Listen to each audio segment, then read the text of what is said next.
All right, hey, this is Larry Yeager at Yeager Cycle, and I want to talk about suspension adjustments on 2024 model road glides and street glides.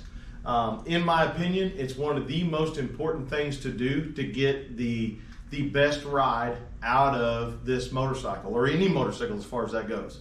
One thing in the 2024s on the road glide street glides, they did upgrade the rear shocks, and I agree that they increased power, they decreased wind turbulence with the new body style, they increased they decreased weight. They've done a lot of improvements to this motorcycle, but the truth is, I believe one of the best improvements they've done was the rear shocks. So they partnered with Showa like they've always done in the past, and they improved the rear shocks on these motorcycles, so now they are adjustable on both sides. Whereas prior to 2024, they were only adjustable on one side, so you adjusted the entire load, depending on the load you had, off of one shock.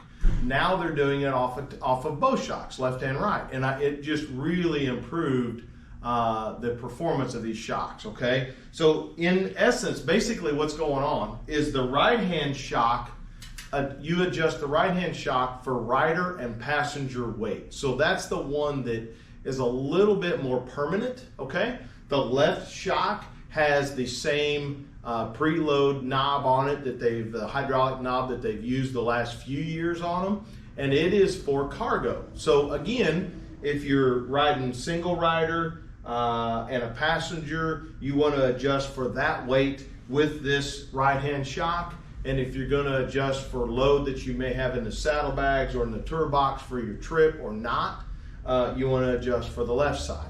Now, most important thing is to put it back to stock settings. So let's say you go on a trip for the weekend, you and your wife, and you got cargo on there, and you set it up, you get it where it ought to be. When you get back from your trip, then you're riding back and forth to work by yourself, make sure you loosen it back up, because it'll be very oversprung if you do not. So it's going to ride a lot more rigid. So anyway, I'll get on with the adjustment. So in the owner's manual, they've got a really neat chart. It's on the 2024 manual. It's on page 51 to 52. It's a really cool chart that tells you rider weight, passenger weight, and what setting you should have it on. And that's on page 51. On page 52, it's got for cargo. So if you add cargo to it, it tells you what number to put the preload adjustment knob on the left shock, okay? The next thing it has is what we call a spanner wrench. This has been around for a whole bunch of years.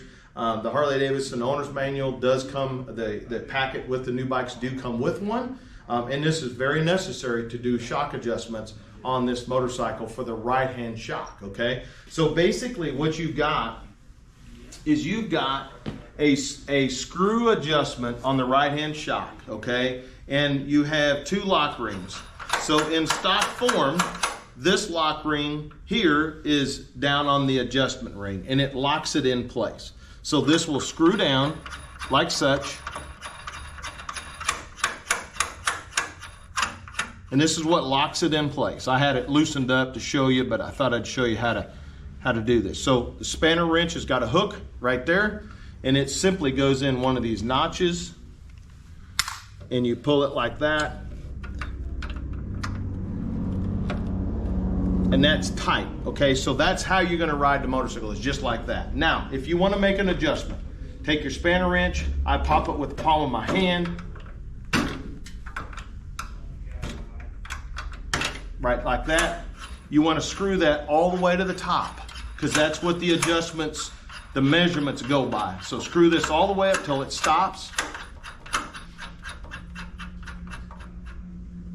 Just like that. So I have my bike here set up for myself at 200 pounds and my wife at 150 pounds. And basically that is essentially 38 millimeters from this surface of the adjustment nut to this surface of the lock nut, okay? So you're gonna have, and they do it in the book, they do it in millimeters. So you gotta have a tape measure with millimeters on it, or you can convert it on your phone. That's how I gotta do it. I'm not smart enough to know what 38 millimeters is in inches. So basically you measure it from the bottom of this one, like I say, to that one, which is about 38 millimeters. And that's where I've got mine set at. And again, that's for a 200-pound rider and a 150-pound passenger. So I am good to go. Now, if I was going to ride by myself at just 200 pounds, I would take this right here and simply screw it back up. And you need to basically bring this adjuster nut all the way to the top for a stock setting, single rider, no passenger, that weighs somewhere around 200 pounds, okay? So that comes up to there, and then you will lock that against it and lock it in place. I hope that makes sense. It takes a little while to screw this thing all the way up. I will say it makes it a little bit easier if you will jack up the rear tire, take the weight off the rear end. You can actually do it by hand, and it's much easier to screw that adjuster nut all the way to the top, okay? Now, let me show you on the left shock right quick. So, if I was going to have myself and say 40 pounds of cargo on it, I'll go to page 52 in the manual, and it'll tell you 200 pound, if you're putting cargo, 40 pounds of cargo in it, what number to put this on. And you simply screw this in. So it starts off at 0, and you can see there's 5, 10, 15, and 20. And you will screw that in until you get to the desired number. I'm going to stop at 5. Let's say that's where it told me to go. There's a notch each time it comes around. You'll feel it. And I'm going to stop at 5. So that means I've got it set up for a rider and a light cargo.